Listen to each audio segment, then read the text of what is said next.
नमस्कार. संघर्ष वृत्तवाहिनीमध्ये आपलं स्वागत. घेऊया ठाणे आणि आसपासच्या परिसरामधील घडणाऱ्या महत्त्वाच्या घडामोडींचा आढावा.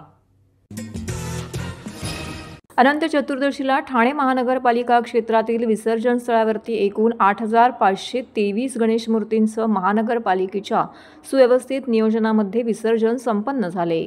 त्यात सार्वजनिक मंडळाच्या 321 गणेश मूर्तीही होत्या.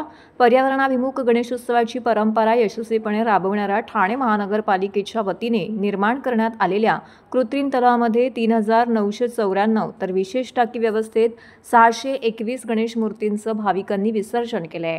मुख्यमंत्री एकनाथ शिंदे यांनी शहरात वासुंदा तलाव, कोपरी येथील विसर्जन घाट आणि पारसी विसर्जन घाट येथे भेट देऊन तिथे पुरवण्यात आलेल्या सर्व सोयीसुविधांचा आढावा घेतला. गणेश भक्तांशी या दरम्यान संवाद देखील साधला. यावेळी खासदार नरेश म्हस्के, महापालिका आयुक्त सौरभ राव, अतिरिक्त आयुक्त संदीप माळवी, अतिरिक्त आयुक्त प्रशांत रोडे, उपायुक्त मनीष जोशी, शंकर पाटोळे उपस्थित होते. दरम्यान महापालिकेने तयार केलेल्या विसर्जन व्यवस्थेला ठाणेकर नागरिकांनी दिलेल्या उदंड प्रतिसादाबद्दल महापालिका आयुक्त सौरभ राव यांनी सर्व गणेश भक्तांचे आभार मानले आहेत.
सॉरी भाई, मिस्टेक.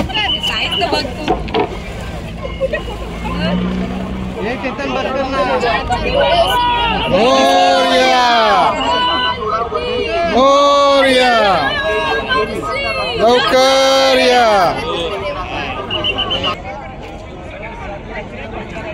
बस कचरा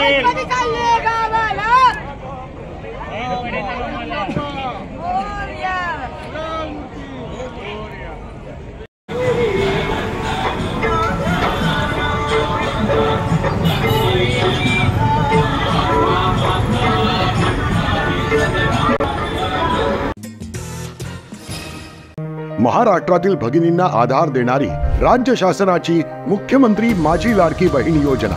या योजनेअंतर्गत अल्प उत्पन्न गटातील 21 ते 65 वयोगटाच्या भगिनींना मिळणार दरमहा 1,500 रुपयाची मदत. अर्ज करण्यासाठी 31 ऑगस्ट 2024 पर्यंत मुदतवाढ. कुटुंबाचं वार्षिक उत्पन्न 2.5 लाख रुपयांपेक्षा कमी असलेल्या महिला पात्र. कुटुंबाकडे पिवळं किंवा केशरी रेशन कार्ड असल्यास उत्पन्नाचा दाखला आवश्यक नाही. पांढरं रेशन कार्ड असेल किंवा रेशन कार्ड नसेल तर कुटुंबाचं वार्षिक उत्पन्न 2.5 लाखांपेक्षा कमी असल्याचा दाखला आवश्यक. योजनेसाठीचा ऑनलाईन अर्ज नारी शक्ती दूत ॲपवरून किंवा पोर्टलवर भरता येईल. ज्या भगिनींना ऑनलाईन अर्ज भरता येत नसेल त्यांच्यासाठी अंगणवाडी, ग्रामपंचायत, वॉर्ड ऑफिस, सेतू सुविधा केंद्रामध्ये किंवा आशाताई बचत गटाच्या CRP यांची मदत उपलब्ध. आता आपल्याला अभिमानानं म्हणता येईल, सुखी आणि सुरक्षित आहे माझी लाडकी बहीण.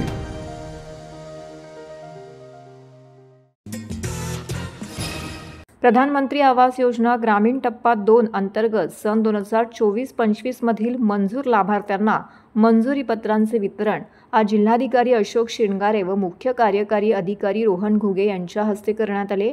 जिल्हाधिकारी कार्यालय नियोजन भवन ठाणे येथे प्रधानमंत्री आवास योजना ग्रामीण टप्पा 2 अंतर्गत सन 2024-25 मधील जिल्ह्यातील 14 मंजूर लाभार्थ्यांना प्रातिनिधिक स्वरूपात घरकुल मंजूर पत्रक वितरण करण्यात आले. तर प्रधानमंत्री आवास योजना टप्पा 1 अंतर्गत पूर्ण झालेल्या घरकुल 2 लाभार्थ्यांना गृहप्रवेशाची चावी व प्रशस्तीपत्रक देऊन त्यांचा गौरव करण्यात आला. प्रधानमंत्री आवास योजना शहरी अंतर्गत 3 लाभार्थी यांनी जिल्हाधिकारी यांच्या हस्ते गृहप्रवेशाची चावी देण्यात आली. प्रधानमंत्री आवास योजना ग्रामीण टप्पा 1 अंतर्गत सन 2023-24 व 24-25 मध्ये आत्तापर्यंत पूर्ण झालेल्या 2 घरकुलांचे गृहप्रवेश करण्यात आले असून प्रशस्तीपत्रक देऊन लाभार्थ्यांना सन्मानित करण्यात आलं. यावेळी जिल्हाधिकारी यांनी घरकुल बांधकाम करताना येणाऱ्या अडचणींवरती चर्चा केली. ग्रामीण भागातील ग्रामस्थांचे घरकुल वेळेत पूर्ण करण्यासाठी प्रयत्नशील असणं आवश्यक आहे, असं प्रतिपादन जिल्हाधिकारी अशोक शिंगारे यांनी केले. MCHI तर्फे भाविकांना यंदाही नवरात्र उत्सवातील परभणी, कोपरी, आनंदनगर, जकात नाक्यावरील भव्य मैदानामध्ये 3 ऑक्टोबरपासून ते उत्सव 12 ऑक्टोबर दरम्यान बॉलिवूडमधील ढोल किंग हनीफ असलम आणि उमेश बारोट यांच्या उपस्थितीत प्रसिद्ध गायिका द्रविता चोक्सी, ओबेरॉय, फिरोज लडका, हेली मुजुमदार, रुपाली कश्यप यांचे सूर येथे गुंजणार आहेत. महाराष्ट्राची सांस्कृतिक उपराजधानी असलेल्या समृद्ध व विकसित ठाणे शहरात यंदाही नवरात्र उत्सवामध्ये रासरंग 2024 उत्सव भरवला जात आहे. मुख्यमंत्री एकनाथ शिंदे यांच्या मार्गदर्शनाखाली क्रेडाई MCHIने 2017 सुरू केलेला हा उपक्रम यंदा नवीन उंची गाठणार असून ठाण्यातील हरिओम नगर येथील जकात नाक्यावरील भव्य मैदानावरती 3 ते 12 ऑक्टोबर दरम्यान दररोज सायंकाळी 7 वाजता मातेच्या आरतीने उत्सवाला सुरुवात होईल.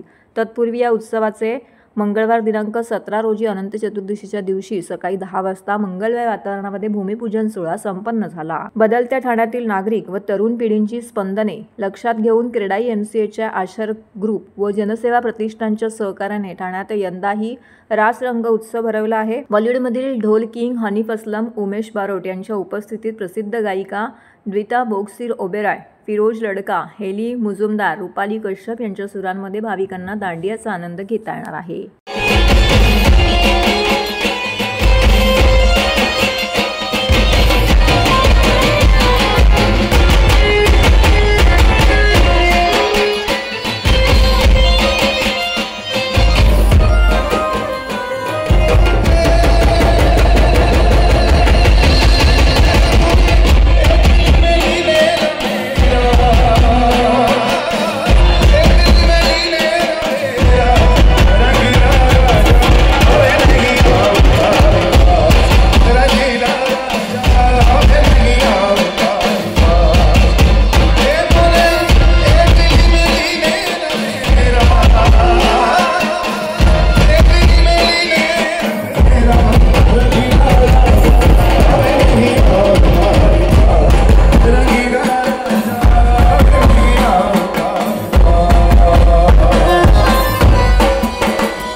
वंदनीय गुरुवर्य धर्मवीर आनंद दिघे साहेबांनी ठाण्यातील टेंभी नाका येथे नवरात्र उत्सवाला सुरुवात केली. दिघे साहेबांची हीच परंपरा जपत दरवर्षी या ठिकाणी मोठ्या श्रद्धेने नवरात्र उत्सव साजरा करण्यात येतो. यंदाही जय अंबे माता सार्वजनिक नवरात्र उत्सव मंडळाच्या वतीने नवरात्र उत्सवासाठी उभारण्यात येणाऱ्या माता दुर्गेश्वरी देवीचा मंडप भूमिपूजन सोहळा दुर्गेश्वरी मातेच्या जयघोषामध्ये मोठ्या उत्साहात पार पडला।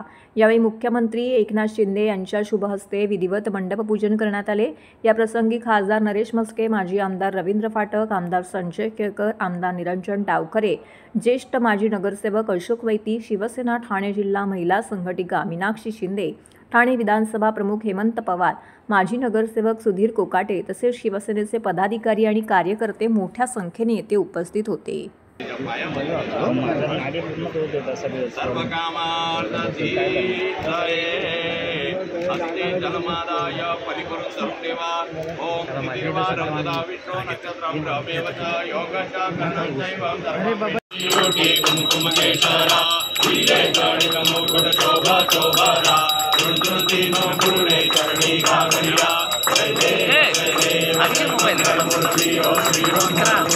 मोबाईल खाली गेला 2 मिनिट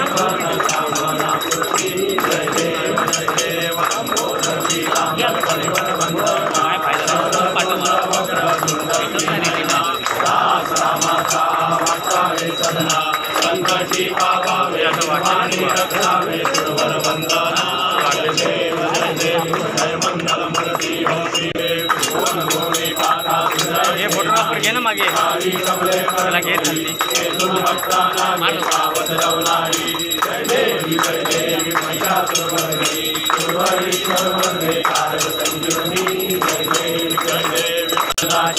देशापासून सोडी सोडी बहुभाषा आंबे तुझवा सोन आशा ईश्वर वंदे भारत संजीवनी जय देवी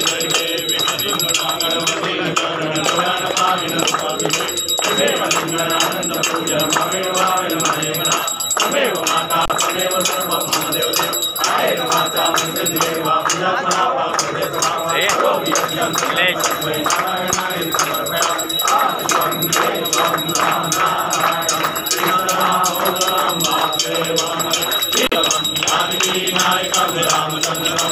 हरे राम राम राम हरे हरे कृष्ण कृष्ण कृष्ण हरे हरे राम राम हरे हरे कृष्ण हरे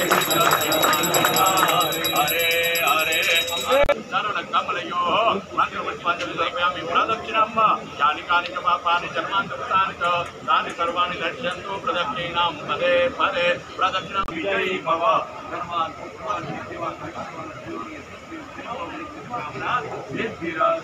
यम यम चिन्तयते कामं तं तं प्राप्नोति भगवान्